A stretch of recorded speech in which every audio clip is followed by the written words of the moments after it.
अशोक खरात 1,00,000 रुपयाला एक चिंचोका विकायचा. आव्हाड म्हणाले, मीही भेटीला निघालो होतो.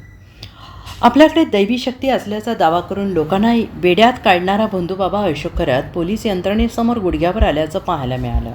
SIT पथकाकडून रविवारी भोंदू खरातची 7 तास चौकशी करण्यात आली. तेव्हा मोठमोठ्या बढाया मारणारा भोंदू 1 ते 2 वेळा क्षीण आवाजात कसेबसे नाशिक जिल्हा कायद्याचा बालेकिल्ला म्हणताना दिसून आला.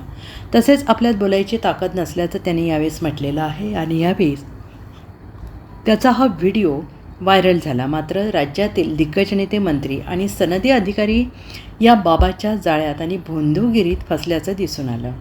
आता पुरोगामी विचारांचे खंदे समर्थक आमदार जितेंद्र आव्हाड यांनी खरातबद्दलची आपबीती सांगितली. नाशिक लैंगिक शोषण प्रकरणातील खरात फाईल्स एस्टीन फाईलच्या पण पुढे आहे.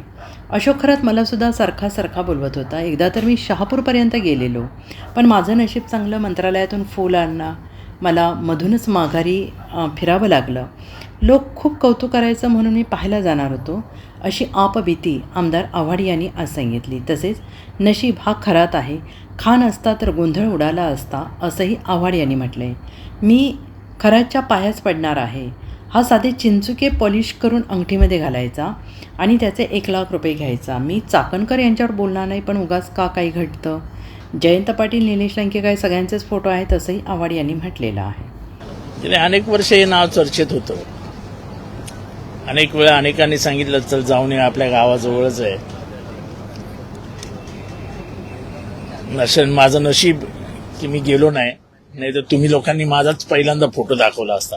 बघा, जितेंद्र आव्हाड, पुरोगामी महाराष्ट्राचा चेहरा, अशोक खरातांबरोबर. हेडलाईन घेतली असती. पण मला वाईट ह्या गोष्टीचं वाटतं की महाराष्ट्राची ओळख हजारो वर्ष अनिष्ट प्रथेविरुद्ध उभा राहिलेला महाराष्ट्र अशी होती. आपण इतिहास सांगताना नेहमी बुद्ध अनिष्ट प्रथेविरुद्ध उभा राहिला आणि बुद्ध धर्माची स्थापना केली. इथल्या भेदभावाविरुद्ध उभा राहिला.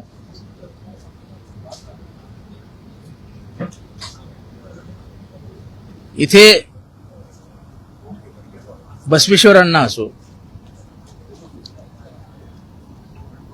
महावीर जैन असो, तुकाराम महाराज, इथली संत परंपरा, इथला वारकरी संप्रदाय हा नेहमी अनिष्ट प्रथेविरुद्ध उभा राहिला आणि महाराष्ट्राचं एक जगामध्ये आगळं वेगळं असं नाव झालं.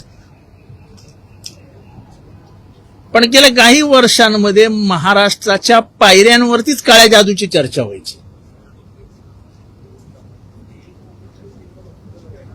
म्हणजे हा काळाने घेतलेला सूड आहे की काही माहित नाही, की ज्या कायद्याच्या ज्या कायदा मंडळामध्ये ज्या कायद्या केले जातात त्या मंडळाच्या पायऱ्यांवरती आपण काळ्या जादूची चर्चा करायचो. काळ्या जादूला राजश्रय मिळत गेला, काळ्या जादूला राजकीय आशीर्वाद मिळत गेला आणि तो वाढत गेला. फोटोमध्ये चांगल्यांचे फोटो आहेत. मला माहितीये 3:30 वाजता सकाळी पूजा व्हायची, 4:30 वाजता पूजा व्हायची. पण ह्याच्यातलं सर्वात मोठं आश्चर्याची गोष्ट आहे की पोलीस इंटेलिजन्स काय करत होता. इतके वर्ष हे चालू असताना पोलीस इंटेलिजन्सला हे कसं समजलं नाही. पोलिसांनी इथल्या मंत्रिमंडळातल्या मंत्र्यांना कसं काही सतर्क केलं नाही की कसं जाऊ नका. हे काय आहे.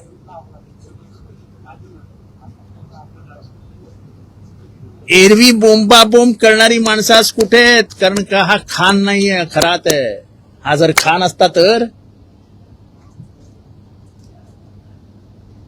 पण जे काही झालं ते महाराष्ट्राला शोभा देणारं नाहीये. ज्या महाराष्ट्रामध्ये आजही अध्यात्माला प्रचंड महत्व आहे, ज्या महाराष्ट्राने देशाला दिशा दिली, समाज सुधारणेची दिशा दिली, बालविवाहाविरुद्ध उभा राहिला, स्त्री शिक्षणासाठी उभा राहिला, त्या महाराष्ट्रामध्ये काळ्या जादूला इतका मोठा राजश्रय. ही चौकशी कशी होईल, काय होईल, पुढे काय होईल, मला याच्याबद्दल मला काहीही बोलायचं नाही. मला फक्त बोलायचं एवढंच आहे की महाराष्ट्र बदनाम होतोय. महाराष्ट्र एवढा कधी बदनाम झाला नव्हता. आपण जेफ्री एप्स्टीन बोलतोय, एप्स्टीन फाईल, त्याच्यात पण रक्ताचाच वापर केला गेला. त्याच्यात तर रक्त प्यायलं गेलंय. आपण एप्स्टीन फाईल बद्दल जास्त चर्चा करत नाही, पण एप्स्टीन फाईल मधला सर्वात मोठा प्रकार काय माहितीये? लहान पोरांचं मांस खाल्ले गेलं आणि लहान पोरांचं रक्त प्यायलं गेलं. इथे काय, इथे एक बोट कापले गेलं आणि त्याचं रक्त काहीतरी म्हणे ते कुठेतरी टाकून त्याची पूजा करून मग ते काय करायचं. Bureau report, SBN Marathi, Mumbai.